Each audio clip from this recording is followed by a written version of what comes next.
In the autumn of 1387, the English poet Geoffrey Chaucer wrote a passage in the Canterbury Tales about a fruit that Englishmen of his era ate every winter. He used a name for it that the BBC will not print today. The fruit kept through the cold months when nothing else fresh was available. It came off the branch hard as a stone in October. By December, in a cool storage room, it slowly softened into something that tasted like spiced apple butter. People ate it with cheese. They served it at feasts. They used it to settle stomachs after rich meals. 300 years later, Shakespeare referenced the same fruit in two of his plays. By 1900, it was almost gone from English orchards. By 2000, most Americans had never seen one. The fruit is the medlar. If you are new here, subscribe.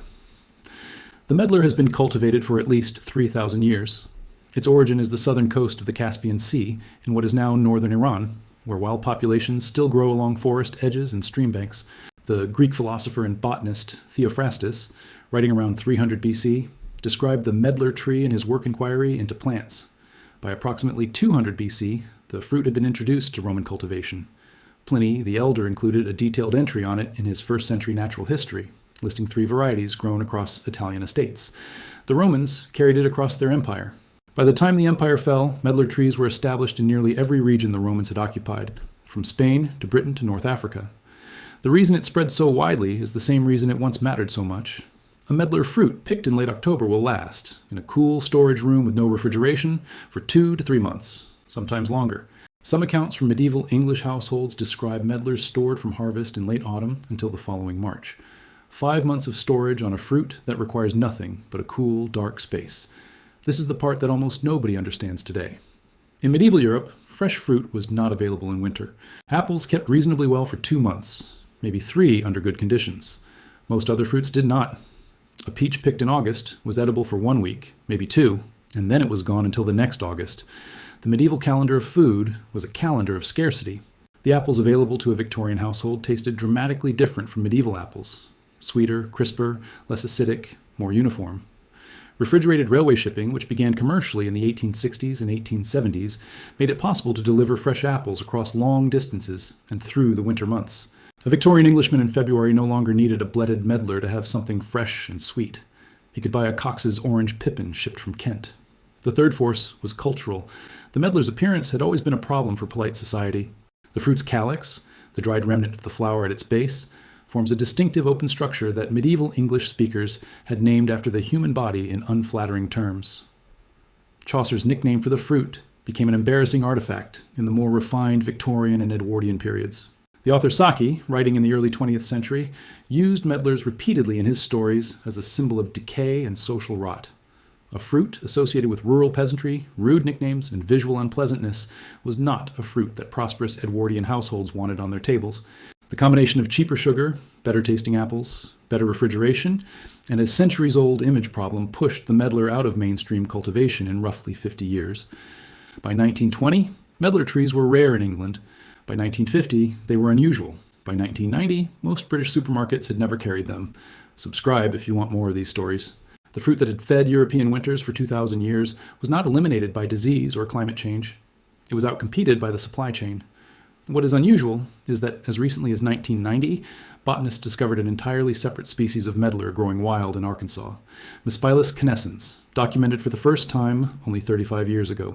A second medlar species, hiding in plain sight in the southeastern United States, unknown to Western science, until the late 20th century. This is how invisible the medlar had become, not just rare, not just forgotten, botanically uncatalogued in its own region. What modern researchers have begun measuring, in the laboratories that have started taking the medlar seriously, is the part most consumers never learned. A 2023 study published in Agriculture analyzed the polyphenol content of medlar fruit alongside quince and other Rosaceae family members. The skin of fresh medlar tested at 1,148 milligrams of gallic acid equivalent per 100 grams of dry matter. That is one of the highest polyphenol concentrations measured in any temperate climate fruit. For comparison, fresh apple skin generally measures between 250 and 600 milligrams per 100 grams, using the same testing method. A 2024 review published in the journal Food Chemistry. X synthesized data from over 40 studies on the medlar. The findings were consistent across the literature. Medlar fruit contains measurable levels of vitamin C, vitamin A, vitamin E, vitamin B1, vitamin B2, niacin, and folate. Apple, by contrast, is moderate in vitamin C and contains relatively small amounts of the B-complex vitamins. Not a single nutritional category exists where the average apple decisively outperforms the average blooded medlar on a per-gram basis. The mineral profile follows the same pattern. Medlar contains roughly 0.4 milligrams of iron per 100 grams of fresh weight, about 3 times the iron content of apple. Calcium content is approximately 30 milligrams per 100 grams, roughly 4 times that of apple. Potassium and magnesium levels are similarly elevated. Beyond conventional nutrition, the laboratory findings get more interesting. Medlar pulp extracts in 2023 in vitro testing showed inhibition of alpha amylase enzyme activity at 53.7% at moderate concentrations. Alpha amylase is the enzyme that breaks down dietary starch into glucose during digestion. Inhibiting it slows the rate at which carbohydrate-heavy meals raise blood sugar. This is the same mechanism several pharmaceutical diabetes medications use, including acarbose. The medlar is not a substitute for medication, and the research is preliminary, but the direction of the findings is consistent. This is a fruit with biological activity beyond simple nutrition. The same studies have documented antioxidant capacity in medlar that compares favorably with green tea on standard ABTS, DPPH, and FRAP testing protocols. Antimicrobial activity has been demonstrated against several bacterial strains, including E. coli and Staphylococcus aureus. Early-stage cancer research has identified cytotoxic effects against certain tumor cell lines, though this work is at the laboratory level only and far from any clinical conclusion. What you have, in a properly blooded medlar, is one of the most chemically complex fruits in the entire rose family. Higher vitamins than apples, higher polyphenols than most temperate fruits. Demonstrated antioxidant activity, preliminary evidence for blood sugar regulation, antimicrobial properties, and protective effects against oxidative damage. And it stores in a cool room for 2 to 3 months without intervention. The seeds, worth mentioning briefly, contain small amounts of amygdalin, the same compound found in apple seeds and apricot pits, which can release cyanide when ingested in large quantities. Do not eat the seeds. The flesh is safe. The seeds are not. This caution applies to every fruit in the rose family. The medlar is having a quiet revival. Specialty orchards in Britain, France, Germany, and the Pacific Northwest of the United States have begun reintroducing the tree commercially. A company called Eastfield Nurseries in England has been selling medlar trees in numbers that have grown roughly 5-fold over the past 15 years. Trees Inc. in Oregon and Raintree Nursery in Washington, both stock medlar trees in standard cultivars, Nottingham, Dutch, and Royal, each tracing back to selections made before 1850. For a home gardener, the medlar is one of the easier fruit trees to grow. It tolerates USDA hardiness zones 5 through 9, which covers most of the continental United States. It accepts a wide range of soil conditions, including heavy clay that defeats many other fruit trees. It does not require a second tree for pollination. Medlars are self-fertile. It is rarely affected by the major fruit tree diseases that plague apples and pears. The tree itself is small, typically reaching only 15 to 20 feet at maturity, which makes it suitable for backyard orchards or even larger containers. A young grafted tree planted in spring will produce its first significant fruit crop within 3 to 4 years. The harvest happens in late October or early November, ideally after the first light frost when the fruit reaches full size but is still hard. Pick the fruit with the calyx intact. Lay the fruits in a single layer on a wooden tray or slatted box, cut surface up, in a cool, dark space, a basement, an unheated garage, or a cellar. Temperatures between 35 and 45 degrees Fahrenheit are ideal. Check the fruit weekly. Bledding takes anywhere from 3 to 8 weeks depending on temperature and variety. A bledded medlar will be wrinkled, dark brown, and yields slightly to gentle pressure. The skin separates easily from the flesh. The flesh inside has the texture of soft applesauce. To eat it fresh, break the skin open with your fingers and scoop the flesh out with a spoon. The seeds will separate cleanly and can be discarded. Eaten this way, a single medlar is a generous serving. The flavor is rich and concentrated, sweet but not sugary, with the spiced complexity of slow-cooked apple, a faint vinous quality, and a long finish. Most traditional preparations transform the medlar pulp further. Medlar jelly is made by boiling the fruits whole with water, straining through cheesecloth, and reducing the liquid with sugar. The result is a clear amber preserve traditionally served with cheese, roast meats, and game. Medlar cheese, which is not actually cheese but a thick fruit paste similar to Spanish membrillo, combines bledded medlar pulp with sugar and butter, cooked down to a sliceable consistency.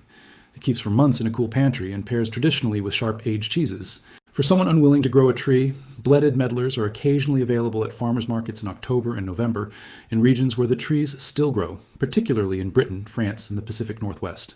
Heritage fruit specialists ship them seasonally. They are not yet a supermarket fruit, and probably will not be in the foreseeable future, because the bledding process is incompatible with industrial supply chains that require visual perfection at the point of sale. A wrinkled brown medlar that looks rotten is a cultural problem, not a quality problem. The fruit is at its best precisely when it looks worst. For 700 years, this was understood. For the past 100, it has been forgotten. The tree itself has not changed. If you have a small garden with room for one fruit tree, a medlar will produce in your hands what European households relied on for 2,000 years.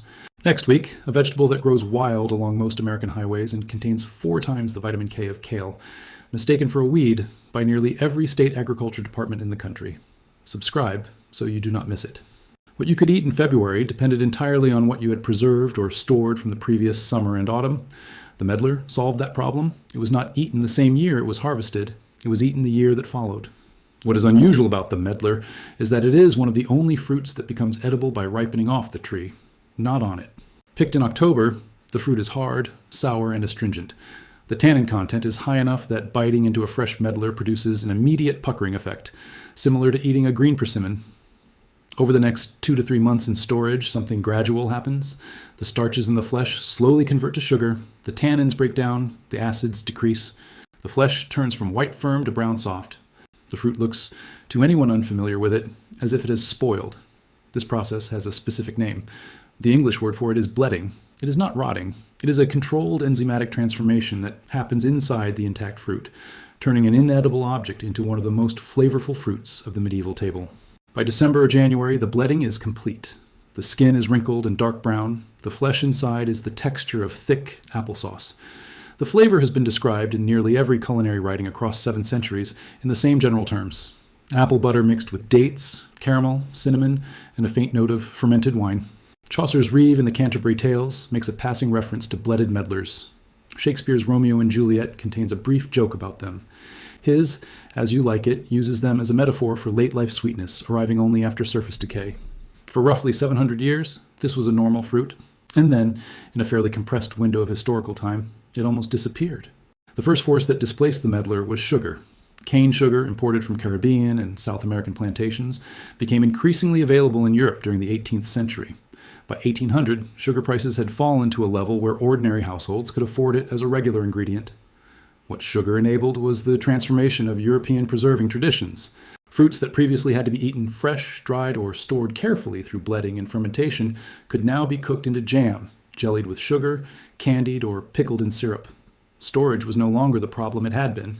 The medlar's main practical advantage, that it could be stored for months without intervention, became less essential when any fruit could be preserved through industrial sugar processing. The second force was the changing apple. Apple breeding accelerated through the late 18th and 19th centuries. Cox's Orange Pippin appeared in 1825. Golden Delicious was selected in 1890. Granny Smith was identified in 1868.